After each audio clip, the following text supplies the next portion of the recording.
नमस्कार, मैं doctor Manju Jain, retired associate professor from essential degree college Kanpur. मैं पिछले कई सप्ताह से धर्म मार्ग नामक शीर्षक के अंतर्गत कुछ विषयों को लेकर के वीडियो को पेश कर रही हूँ। और इस धर्म मार्ग का ध्येय या मेरी मंशा सिर्फ इतनी है कि हमें अपने सद्गुणों का पालन करना चाहिए, अपने कर्तव्यों पे चलना चाहिए। ईश्वर द्वारा जो रचित समाज है, उस समाज के जो नियम हैं उसके अनुसार हमको आचरण करना चाहिए, उसके अनुसार हमको चलना चाहिए।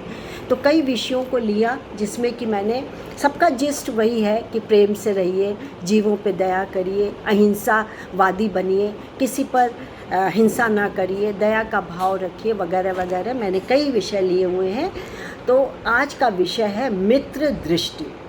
तो मित्र क्या है? मित्र आप कहते हैं कि जो बचपन से मेरे क्लास में पढ़ा है, मेरे घर के बगल में रहा है, या मेरी मौसी की जो बच्ची है, मौसी का जो लड़का है, वो मेरा परम मित्र है।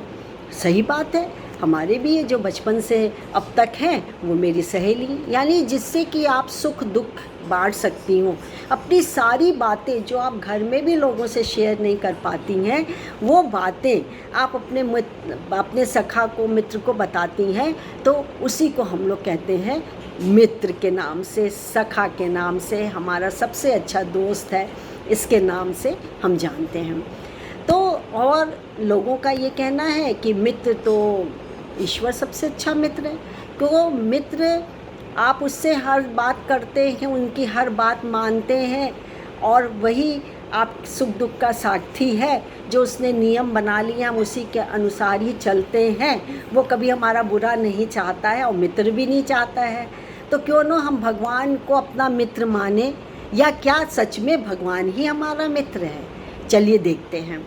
तो इस मित्र दृष्टि को हमारे सामने लाए हैं डॉक्टर निष्ठा विद्यालंकार।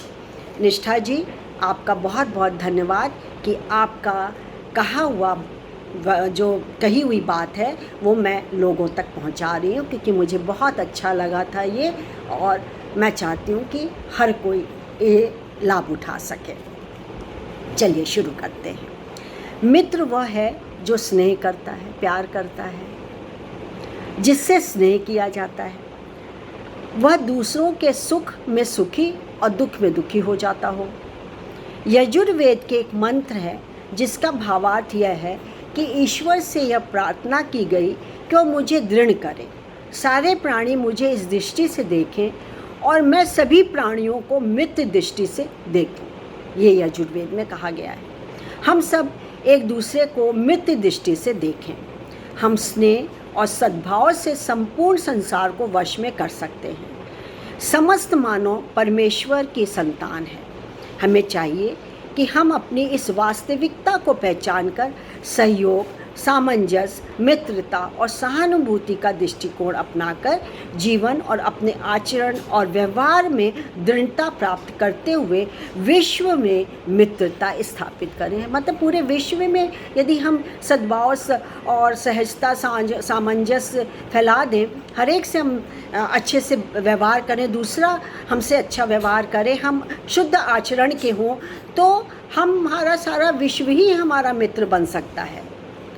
प्रेम एक वशीकरण मंत्र है। प्रेम और विचारों की सन्निकटता मित्रता के सोपान है। भर्तृहरि नीतिशतक में सत्पुरुषों द्वारा श्रेष्ठ प्रेरणा देते हैं। उनके द्वारा दूध व जल की मित्रता का उदाहरण देते हुए कहा गया है कि दूध अपने में मिले हुए जल रूपी मित्र को सभी गुण देकर, मतलब पानी को गुण देकर उसे अपना जैसा बना लेता है। यानी पानी, दूध में पानी मिलाते हैं तो बिल्कुल पता ही नहीं चलता इसमें पानी मिला भी है, रंग स्वभाव सब उसमें मिश्रण हो जाता है, वो अलग से अब नहीं दिखता। लेकिन सुनिए, इस उपकार के बदले में जब दूध को गर्म करने के लिए अग्नि में, आग में रखा जाता है, तब दूध को जलता देखकर पानी अपने आप को अग्नि को समर्पित कर देता है। कैसे? अपने मित्र का नाश देखकर दूध उफन कर अग्नि में जाने के लिए व्याकुल होता है, परंतु जल के छींटे के रूप में अपने मित्र के पुनः प्राप्त होने पर शांत हो जाता है। जब उफनता है दूध तो हम जल्दी से क्या करते हैं, पानी के छींटे डाल देते हैं, दोनों शांत हो गए, दोनों फिर एक दूसरे में विलीन हो गए। सज्जनों की मित्रता ऐसी ही उच्च कोटि की होती है।